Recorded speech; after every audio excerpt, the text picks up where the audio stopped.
At the time of writing and slash or recording this video, here's what's happening in India in terms of entertainment. According to a June 19th India Today article, the center may soon have the power to ask the Central Board of Film Certification to review the permission given to a movie for public exhibition if it feels its content is against the interests of the sovereignty and integrity of India, friendly relations with foreign states, public order, decency or morality, or is likely to incite the commission of any offense. The ministry has now proposed granting revisionary powers to the government on account of violation of Section 5B of the Act. It cited Article 19 of the Constitution, which imposes reasonable restrictions upon the freedom of speech and expression of citizens for the same. Now, the central government has apparently put out a draft of the Cinematograph Amendment Bill 2021 in the public domain and sought comments from the people before it takes it to the parliament. You won't find prominent critics, actors, directors, etc. talking about this. You'll find me talking about it. The link is up there. Watch it, talk about it. Because we know how much the government listens to us and how much common sense they exhibit. And if you're wondering about why I am mentioning this in this weekend viewing video, that's because I think context is very important and people should be aware about the circumstances in which we are talking about entertainment. Also, hey, you know how I put a sit through the credits reminder in all of my reviews and lists? And I used to think that I was the only one saying that, but recently a Twitter and Insta post of actress Anukampa Ghosh went kind of viral, in which she asked OTT platforms to facilitate a culture that instills respect for the names and teams that make content/art possible by allowing people to sit through the credits instead of, starting the trailer for the next movie or show. So until these platforms pull their socks up and let the hundreds of people who work on a film or show get their due credit, you do your part and sit through the credits. It's important. And it's also important to like and share this video, subscribe to the only channel that's talking sensible shit about Indian entertainment, and leave a comment on what you have watched this weekend or last week or this week. Or if you want to talk about how you're feeling, go ahead, no problem. Okay, let's start with the list. Sherni, streaming on Amazon Prime Video. I'm glad that I didn't buy into the weird marketing for this amazing movie.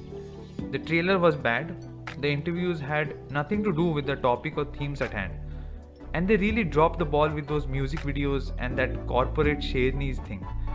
This movie uses the hunt for a tiger merely as the framework to talk about the following things: the degradation of the environment with the copper mines smack in the middle of the jungle, contractors who are in charge of maintaining the sanctity, is that the right word? Yeah, I think so. Sanctity of the environment, not doing so because of their political connections and just overall laziness because they are men. The political climate of Madhya Pradesh, where the capture of a tiger is turned into a campaign promise, thereby derailing the capture of the tiger, which is very scientific in nature. The lethargy of the higher ups in the forest department because of their political inclinations, the brunt of which is faced by Vidya Balan's character and those who work under her. There's a brilliant shot where Brijendra Kala is cowering in the part of his office which is filled with rotting, cobweb covered documents, and the only two sources of light are the one coming from outside and his smartphone. If you want to explain irony to someone, just use that picture. Then there's of course a poke at how politicians always push for majoritarianism with the अगर 10 में 6 लोग बोलते हैं कि tiger attack है तो tiger ने ही attack किया है, because it helps them to bypass critical thinking and promote the most regressive shit by saying that that's what the public wants. आप बोल सकते हो कि this is targeted at a certain party which loves the color orange and a certain leader whose priority is his beard and not the country's well-being. It comments on toxic masculinity with Sharat Saxena's Pintu Bhaiya as the poster boy. There's a particularly haunting scene where the men howl and growl like animals, high on liquor and male privilege, whereas in reality they are just weak and cowardly, unable to stand up for what's right and busy maintaining the facade that they are strong and all powerful. That doesn't mean the women who promote patriarchy are ignored, while the focus on Vidya's husband and her parents' visit is the husband and his utter ignorance towards the kind of pressure Vidya is facing. It's aptly shown how her mother and her mother-in-law see her as the Dulhan of the house and not the DFO. And finally, there are the parallels between Vidya's tragic stint as the DFO and T12, the tiger, with the dying acts being the rescue of the cubs. So yes, While there is a call for women empowerment and a righteous woman at the center, ऐसा कुछ empowering हो नहीं रहा है. While Vidya is at the center, she isn't always the POV character. That keeps shifting from Pintu to Brijendra Kala's character to the village panchayat even. If anything, it shows how society prefers the loudest, that is men, over the efficient, that is women. Please hashtag not all men mat karne lag jao by using Vijay Raj's character as an example, because he is the exception, not the rule. Besides that, I think that saying that this movie is layered from a visual and narrative perspective will be an understatement. And it takes its time to explore every single nook and cranny, allowing its profound message about the degradation of humanity to grow organically. Yeah, this is definitely one of my favorites of this year. Zoya, available on YouTube, link is in the description. I got to know about this while watching Sucharita Tyagi's review of Sherni. The short film has just been released on director Sahi Setty's YouTube channel. So if you don't want to know anything about it, pause this video right now, go check it out and come back here. Or feel free to skip this part and click on the timestamp below to go to the next review. If you're still here, then I'm assuming that you have watched the short and know about the fact that it stars Rajesh Tailang and Manjot Singh, and it is about the two finding a tiger called Zoya who has gone off the radar in a Madhya Pradesh forest. Eventually we get to know that Zoya is not just some tiger and he means more to Tailang's character. It's not a hugely complicated short film, the metaphors are right there. The acting from Tailang and Manjot are excellent, it's shot efficiently, and it is commendable how Sethi manages to get you invested in this simple plot and the relationship between Tailang, Singh and the tiger. Please check it out before or after watching Sherni. मतलब ऐसा कुछ नहीं है कि शेरनी constant factor रहना पड़ेगा, बिना शेरनी देखे भी देख सकते हो, but since a kind of complement each other इसलिए बता रहा हूँ, बाकी आपकी मर्जी है. Jagame Thandhiram streaming on Netflix. अब देखो, इससे सीखना चाहिए marketing. This is a movie meant for the theatres. You have Dhanush in it. The canvas of the story is larger than life, setting foreign है, and you have James Cosmo मतलब Jorah Mormont from Game of Thrones in it. लेकिन main problem ये है कि release सिर्फ digital है. But you see that didn't stop the makers from doing a 2-hour long fan event, which was preceded by a Twitter competition through which some kind of special passes were being given out. Then they released a making of video which focused on Dhanush's star power. And if you go back all the way to the trailer release, you will notice that it features less than 50% of the movie. Isliye I am kind of in two minds regarding how much I should reveal about the movie and how much I shouldn't. Chalo, I'll try to be as vague as I can. So in London, there are two rival gangsters, Sivados and Peter. In Madurai, there's Suruli, who is hilariously brought in to help Peter deal with Sivados. But Peter has something far more sinister in mind for Suruli, which is slowly revealed along with England's changing political climate. बस plot wise इतना ही बता सकता हूँ. Theme wise उससे थोड़ा ज़्यादा बता सकता हूँ. So the centerpiece of Jagamethandiram is immigration. Now the first people who are against immigration are racists. To be a little more specific, white supremacists. Earlier during British whole thing about invading countries and colonizing them, it was very black and white, literally and metaphorically. But now, they have entered a very grey area where things aren't as clear. Now these countries employ people, immigrants to be specific, as cheap labor and then constantly keep them oppressed by introducing bills and reforms. However, उसमें बहुत सारे complications हैं. The movie says that it is easy to point at white people and say they are white supremacists, scream down with white supremacy and call it a day. But South Asian countries के immigration policies को देखा जाए तो वो भी काफ़ी anti-immigrant है, now more than ever. If you are going word after reading that line, थोड़ा Wikipedia, Google search करके देख लो about CAA, NRC and how the Narendra Modi government has been using it, how to put it mildly, harass minorities in this country. मतलब बाहर वालों को भी मारो, अंदर वालों को भी मारो, और खुद बस पैसा ऐंठो while saying देश खतरे में.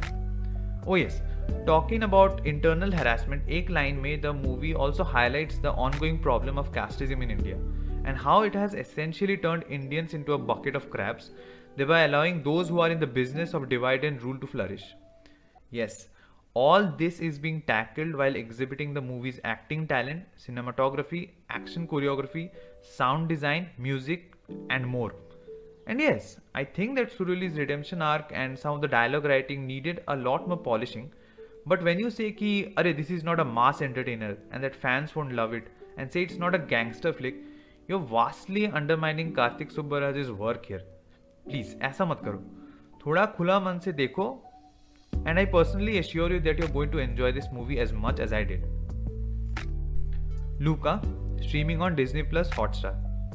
I feel that everything has conspired against me to hate this movie. I got the chance to interview its director, animators, character designers, and production designer all the way back in April. But then I was ousted from my job, and now those insanely insightful interviews are there collecting dust. Then it was vastly undermarketed for some reason. Then it got those lukewarm reviews. And then there was that salty article about how Pixar isn't as good as it used to be. So yeah, all in all, I was feeling very negative while going into this movie. However, its positivity and charm just washed it all away, leaving me smiling and in a puddle of happy tears. I mean, the most obvious thing to appreciate here are the visuals, right? Like, it's so pleasing and easy on the eyes. I mean, I love an overdose of contrasting images mixed with inventive sound design now and then, but sometimes I just want to relax as if I'm having a lemonade on a sweet Sunday morning. Yeah, I think that's the best way to describe this movie. A sip of lemonade on a sweet Sunday morning on the Italian Riviera. Now, I don't want to undermine the complicated animation going on to make it seem so simplistic though. There's intricate production design, character designs, transformation animations, fluid animations, and a variety of animation styles to indicate whether we are underwater, on land, or in a dream sequence. But it's all so smooth that you will need a few rewatches to notice them individually, which is something I will highly recommend though. Coming to the main plot, I always love a good story about acceptance. Like, that's a pretty simple way of getting to me. You put a bunch of misfits who are trying to be something while everyone's against it, and then have them triumph at the end and add some sobbing hugs in the mix. You have my approval. I mean, how heartless do you have to be to watch these three kids go through, well, all that they go through, almost break up, and then get back together again, and then come to terms with the fact that their lives will never be the same again, and not be emotionally affected? Like, in a little bit, I can't relate. The only thing I can relate with is Luca the movie, Luca the character, Alberto, and Giulio. They're too cute and too wholesome and too lovely. And I'm very aware of the fact that the director has said that Luca doesn't have any themes of coming out and queerness in it. But Luca pretending to not be a sea monster while sending the humans after Alfredo is something that I've seen recently in Uncle Frank, where that exact thing happens because Frank is not ready to come out of the proverbial closet. The whole train station scene has echoes of Call Me By Your Name in it. And then there are the elderly couple who reveal themselves to be sea people at the end. I don't know. Maybe it wasn't done intentionally and some of the internal feelings of the creators manifested in that way. And I welcome that.